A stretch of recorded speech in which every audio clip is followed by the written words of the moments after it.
चलिए अब सभी साथियों को स्वागत है आपका अपना यूट्यूब चैनल आरोही मैथ क्लासेस पर। आज हम इस वीडियो में बात करेंगे 12th क्लास का मैथ रैखिक अवकल समीकरण का।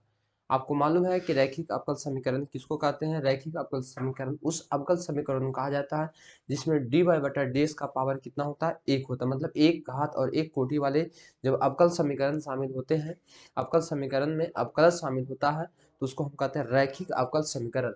जैसे यहाँ पर देखिए लिखा गया है वैसा अवकल समीकरण जिसमें dy बटा d x plus p d y बटा डी एक्स प्लस में आपका क्या है पी बाई प्लस में क्यू है ना, पी बाई बराबर में क्यू है। तो इस रूप का जो भी अवकल समीकरण होता है उसको हम लोग रैखिक अवकल समीकरण के नाम से जानते हैं। ठीक है, और इसको रैखिक अवकल समीकरण के नाम से जानते हैं। यहाँ पर पी और क्यू यहाँ पर दो ऐसा कोई अचर राशि हो सकता है या तो एक सा कोई फंक्शन हो सकता है। ठीक है, यहाँ पर जैसे कि एग्जाम्पल के तौर पर आप देखिए तो यहाँ पर देखिएगा तो डी वाई बटा d x plus two y बराबर साइन एक्स है। ये हमने यहाँ पर डी वाई बटा डी एक्स शामिल है, मतलब एक कोटि का अवकल समीकरण ही है। तो यहाँ पर आपको जो बाई के बगल में होगा उसको हम पी बोलेंगे और बराबर किस तरफ जो होगा उसको हम क्यू बोलेंगे। तो पी का वैल्यू हमारा 2 हो जाएगा और क्यू का वैल्यू हमारा कितना हो जाएगा, साइन एक्स हो जाएगा, है ना। तो बस यहाँ से रैखिक अवकल समीकरण में पहले आपको पी और क्यू सही से पकड़ना होगा। आइए हम यहाँ पर आपको बताते हैं। यहाँ पर बाई के बगल में जो रहेगा पी हम बोलेंगे तो साइन एक्स आपका पी हो गया और आपको कॉस एक्स क्या हो गया बाबू, कॉस। हाँ तो ध्यान दीजिए यहाँ पर पी का मान हो गया साइन एक्स और की का मान कितना हो जाएगा, 5 हो जाएगा। यहाँ ध्यान दीजिएगा यहाँ पर अभी इसको आप देखते हैं तो ये रैखिक अवकल समीकरण जो है सही रूप से नहीं लिखा हुआ, क्योंकि रैखिक अवकल समीकरण का रूप में सिर्फ dy बटा dx होता है। ध्यान दीजिएगा रैखिक अवकल समीकरण में सिर्फ यहाँ पर dy बटा dx होता है, जबकि यहाँ पर दो लगा हुआ है। तो क्या करना है, दो को हटाने के लिए हम क्या करेंगे, सब में दो से भागा देंगे तो यहाँ पर आपका हो जाएगा dy बटा dx। दो से भागा दिया तो कट गया, यहाँ पर हो जाएगा 1/2 बाय यहाँ पर हो जाएगा एक्स क्यू बटा में कितना 2, क्योंकि इस दो को हटाने के लिए सब में हमको दो से भाग देना पड़ा। तो यहाँ पर आपका क्या हो जाएगा, ध्यान दीजिए यहाँ पर आपका हो जाएगा p का मान, बाई के बगल में p होता था, p का मान हो जाएगा 1/2 और q का मान हो जाएगा आपको कितना, एक्स क्यू बटा में 2 हो जाएगा। समझ रहे हैं बात को, यहाँ पर ध्यान दीजिए यहाँ पर हमारा भी अभी भी ये जो सही रूप में रैखिक अवकल समीकरण नहीं लिखा हुआ है। रैखिक अवकल समीकरण सही रूप में तभी माना जाएगा जब dy बटा dx के मतलब इसके साथ में कोई नहीं होना चाहिए। तो x है, x को हटाने के लिए क्या करेंगे, x से सब में भाग देंगे हम। क्या करेंगे, x से सभी पद में हम भाग देंगे तो हो जाएगा dy बटा dx, यहाँ भी भाग पड़ जाएगा तो 1/x इंटू वाई बराबर यहाँ एक्स स्क्वायर बटा में क्या हो जाएगा, एक्स हो जाएगा। सभी पद में भाग दिया तो यहाँ से एक्स कट गया, बाकी यहाँ एक्स लग गया। यहाँ p का मान हो गया -1/x, क्योंकि रूप जो होता है dy बटा dx प्लस होता है। तो यहाँ पर हो गया आपका क्या -1/x हो गया, q का मान हो गया आपका एक्स स्क्वायर से काट दीजिएगा तो x हो जाएगा, है ना। तो इस प्रकार से पहले हम dy बटा dx को रूप में सही से सजाएंगे कि क्या है कि नहीं है। अगर मान लिया जाए कि ऐसे लिखा हुआ sine x into d y बटा डी एक्स, है ना, अब प्लस में यहाँ साइन एक्स है और बराबर में कॉस एक्स है। ठीक है, अब रैखिक अवकल समीकरण है, मान ले कि है, क्योंकि इसका कोटि एक और घात भी एक है।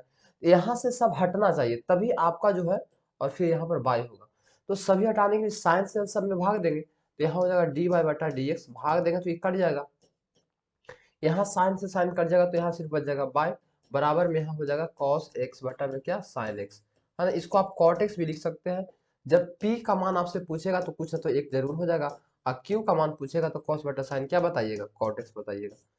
बात समझ रहे हैं, आगे चलिए यहाँ पर ध्यान दीजिए आप लोग, इसमें बताइए क्या हो सकता है इसका। तो बोलिएगा सर यहाँ पर 2x है तो यहाँ से 2x को हटाना पड़ेगा तो सब में भाग देना पड़ेगा, तो डी वाई बटा डी एक्स हो जाएगा, यहाँ तो कट ही जाएगा +1/2x इंटू बाई रहेगा बराबर में 6x³ बटा में कितना 2x, ये द्वितीय 6 कट जाएगा, x स्क्वायर बटा में कट जाएगा तो p का मान हो जाएगा 1/2x और q का मान आपका कितना हो जाएगा 3x स्क्वायर हो जाएगा। समझ रहे हो बात को? तो इस प्रकार से पहले हम रैखिक अवकल समीकरणों को सही ढंग से लिखेंगे, उसके बाद P और Q का मान निकालेंगे। अब देखिए यहाँ पर हमारा क्या हो जाएगा, यहाँ पर हमारा हो जाएगा आपका क्या, P का मान और Q का मान। तो बाई के बगल वाला को हम P बोलते हैं, तो यहाँ पर हो जाएगा cot x हमारा P का मान, और इधर वाला 2 cos x हमारा हो जाएगा Q का मान, है ना। तो रैखिक अवकल समीकरण से आपको P और Q का मान आपको निकाले आना चाहिए। क्या ठीक है, निकाल लीजिए। आप लोग समझ गए यहाँ तक बात? जी सर, समझ गए। उसके बाद रैखिक अवकल समीकरण के हम हल करने का नियम कुछ बताते हैं, कैसे हम हल करेंगे। तो सबसे पहले जो है आप dy बटा dx प्लस पी वाई बराबर क्यू से तुलना करके P और Q का मान निकाल लीजिए, ठीक है।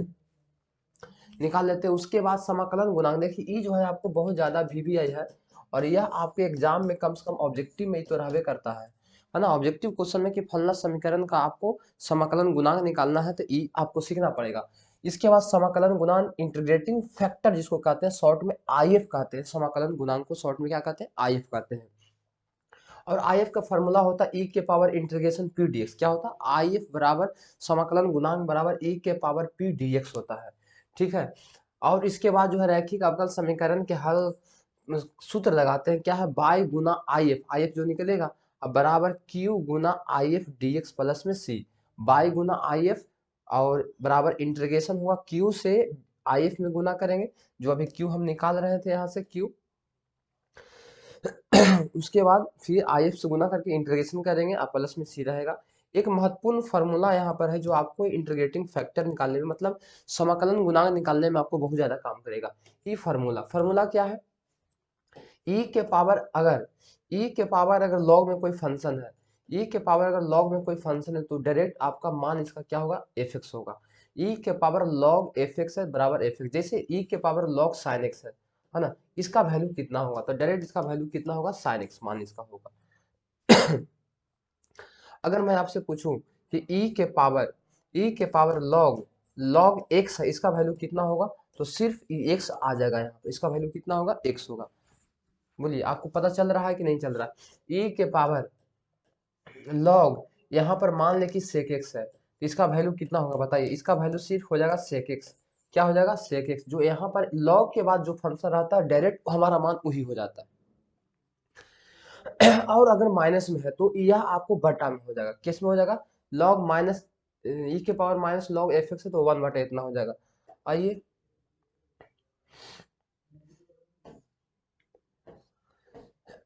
आइए यहाँ पर हम लोग थोड़ा सा ध्यान देते हैं, इस फार्मूला को देखते हैं। जैसे e के power minus log sign x है, इसका मान हम क्या लिखेंगे, बस कुछ नहीं लिखना, 1 बटा साइन x लिख देना है, इसका मान यह हो गया।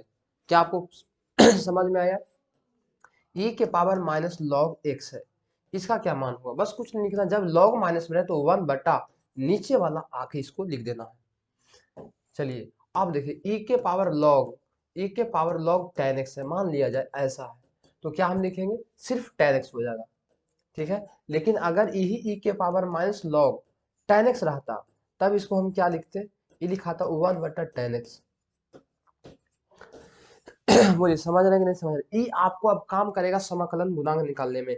तो आइए हम आपको अब बताते हैं कि समाकलन गुणांक जो है कैसे निकलता है। समाकलन गुणांक का फॉर्मूला याद है, e के पावर इंटीग्रेशन p dx, है ना, e के पावर इंटीग्रेशन p dx। चलिए अब क्वेश्चन हम आपको देते हैं, वहां से आपको समाकलन गुणांक निकालना है। क्वेश्चन है आपका कि कोई अवकल समीकरण है बाई dy बटा dx प्लस 1 बटा x इंटू वाई बराबर cot x है ना।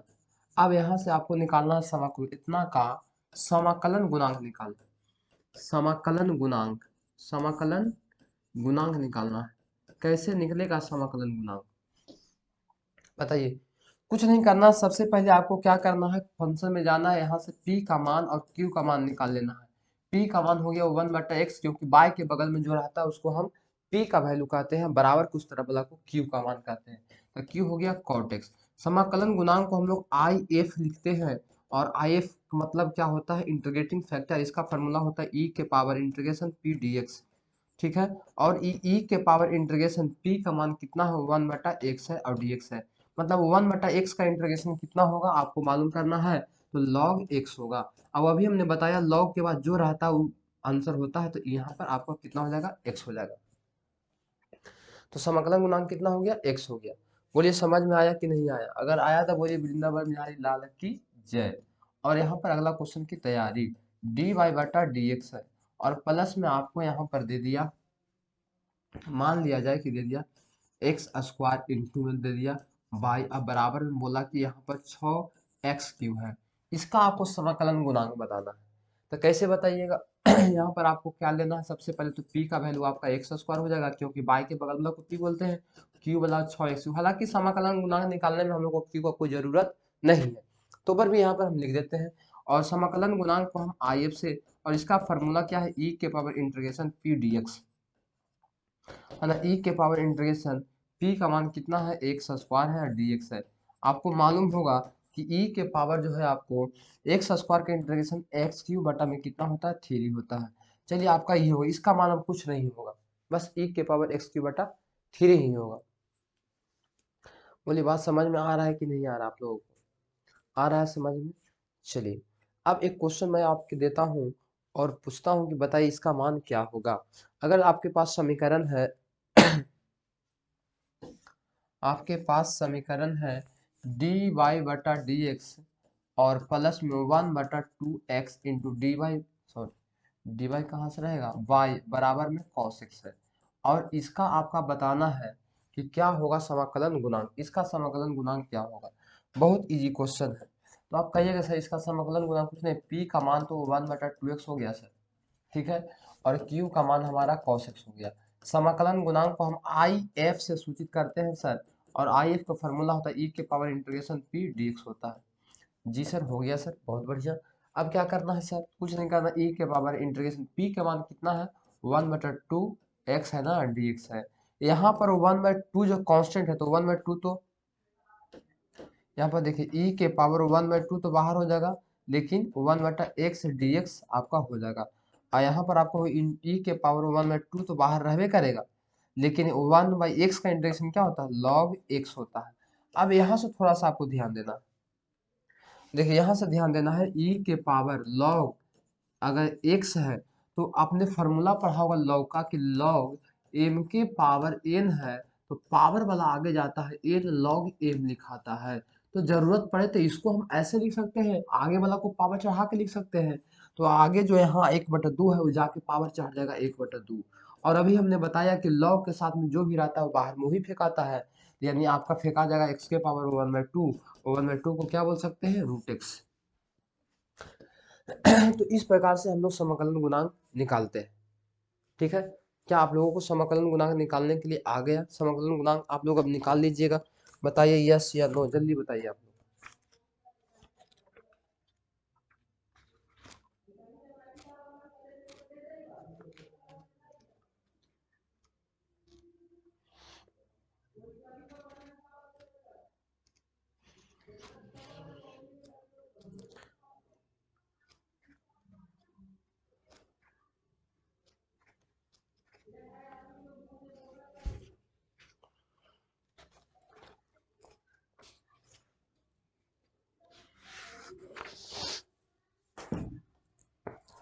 चलिए तो समाकलन गुणांक हम लोग यहाँ पर सीख गए हैं, और समाकलन गुणांक हम लोग आराम से निकाल लेंगे। लेकिन अगर हम लोग को हल निकालने के लिए बोल दे कि इसका बताइए हल क्या होगा, एक क्वेश्चन हम लेते हैं जिसको आपको हल निकालना। क्वेश्चन क्या है जरा यहाँ पर देख लीजिए, क्वेश्चन आपका है कि dy/dx, ठीक है, प्लस 1/x इंटू वाई बराबर में x² है, और इस अवकल समीकरण के आपको निकालना है हल। क्या निकालना है, हल निकालना। तो क्या होगा इसका हल, यह यहाँ पर देखना है। और यहाँ पर जो है आपको क्वेश्चन में क्या है, माइनस थोड़ा दे दिया है, क्या दे दिया है, माइनस। और इसका अवकल समीकरण का, रैखिक अवकल समीकरण का हल बताना। तो पहले हम क्या करेंगे जरा ध्यान दीजिए, पहले हम यहाँ पर क्या करेंगे, p के मान लिखेंगे 1 माइनस में 1/x, और q के मान हम लिखेंगे x², ठीक है। इसके बाद हम क्या करेंगे, समाकलन गुणांक निकालेंगे, इंटीग्रेटिंग फैक्टर निकालेंगे IF, और इसका फॉर्मूला होता है e के पावर इंटीग्रेशन p dx। ये हो जाएगा e के power integration p dx, p का मान कितना -1/x और dx, तो इसका इंटीग्रेशन तो हो जाएगा माइनस में log x, है ना। और आपको मालूम है कि जब माइनस में e के पावर माइनस में log x होता है तो इसका होता है 1/x मान, तो IF निकल गया हमारा 1/1 f। अब हम लिखेंगे रैखिक अवकल समीकरण, रैखिक अवकल समीकरण का हल, रैखिक अवकल समीकरण का हल। और रैखिक अवकल समीकरण का हल का फॉर्मूला लिखा है बाई गुना IF बराबर इंटीग्रेशन Q गुना IF और dx और प्लस में क्या c। तो यहाँ पर बाई के मान तो बाई रह जाएगा, IF के मान कितना है 1/x, अब बराबर यहाँ पर Q का मान कितना है x स्क्वायर, एक्स स्क्वायर, यहाँ देखिए Q का मान x स्क्वायर है और IF का मान 1/x है, dx से अब प्लस में c कट गया, ये हो गया बाई/x बराबर इंटीग्रेशन x dx और प्लस में क्या हो गया c हो गया। तो यहाँ पर आपका हो गया बाई/x बराबर क्या हो गया, ये आपका बता देगा, क्या मान बता देगा x²/2 और प्लस में c हो गया। अगर इसको आप उस तरह भेजते हैं तो यही हो जाएगा, तो इतना भी आप इसको हल रख सकते हैं, है ना। या आप इसको उस तरह भेजिएगा तो हो जाएगा बाई बराबर x जाके गुना होगा तो x³/2 आप प्लस में जाके c से भी गुना होगा तो cx हो जाएगा। यही आपका इसका क्या हो गया, हल हो गया।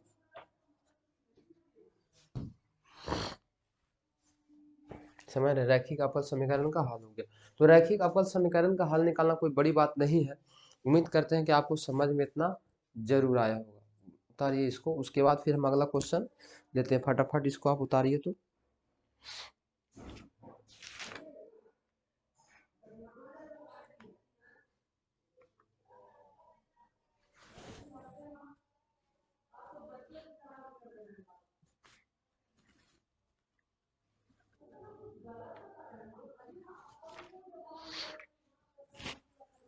ठीक है, ऐसा हल आपसे हो जाएगा। चलिए बहुत बढ़िया। आप अगला क्वेश्चन एक लेते हैं, और अगला क्वेश्चन क्या है, अगला क्वेश्चन है आपका कि dy/dx है, ठीक है, माइनस है dy/dx है, और आपका क्या है माइनस है 1/x, 1/x इंटू बाई है बराबर में 2x²। इस अवकल समीकरण का आपको क्या करना है, हल करना। क्वेश्चन है 2x², इस अवकल समीकरण का हल करना। तो सबसे पहले हम क्या करेंगे, फिर से यहाँ से हम, तो अगर हम सॉल्यूशन का बात करें तो यहाँ से फिर से हम क्या करेंगे, p बराबर -1/x हो जाएगा, q बराबर 2x² हो जाएगा, कितना हो जाएगा 2x² हो जाएगा, है ना। सबसे पहले हम क्या निकालेंगे, IF निकालेंगे। IF अगर हम निकालेंगे तो समाकलन गुणांक निकालेंगे तो e के पावर इंटीग्रेशन p dx हो जाएगा। तो यहाँ पर हो जाएगा e के पावर इंटीग्रेशन p का मान कितना -1/x dx, तो इसका इंटीग्रेशन क्या हो जाएगा, e के पावर -log x, है ना। तो इसका मान हो जाएगा -1/x ना, माइनस लॉग रहता है e के पावर, तो उसका मान 1/x हो जाता है। हमारा IF निकल गया। अब हल हो जाएगा हमारा, क्या हल का फॉर्मूला क्या होता है, बाई गुना भी लिखे थे, IF बराबर इंटीग्रेशन Q गुना IF, है ना, और गुना में क्या, गुना में क्या कुछ ना, यहाँ पर dx होगा और प्लस में क्या होगा c हो जाएगा, ठीक है। अब हो जाएगा बाई गुना IF का मान कितना है 1/x बराबर में यहाँ पर Q का मान कितना है 2x², तो 2x² IF का मान 1/x हो गया, और यहाँ पर dx अब प्लस में क्या हो गया c हो गया, कट गया आपको। तो यहाँ बच गया बाई/x बराबर इंटीग्रेशन यहाँ पर हो गया 2x dx प्लस में c। तो यहाँ पर हो जाएगा बाई/x बराबर 2 तो बाहर ही हो जाएगा, और x का इंटीग्रेशन x²/2 प्लस में c, 2 से 2 भी कट गया, तो बाई/x बराबर आपको क्या हो गया x² प्लस में c हो गया ना। तो यहाँ पर हो जाएगा आपका बाई बराबर हो गया x³ प्लस में cx, क्योंकि जाएगा तो उस तरफ गुना हो जाएगा। इस प्रकार से हम लोग हल कर लेंगे। तो उम्मीद करते हैं कि बहुत आसान लग रहा होगा आप लोगों को, कि ज़्यादा भारी नहीं है रैखिक अवकल समीकरण हल करने का तरीका। ठीक है, चलिए।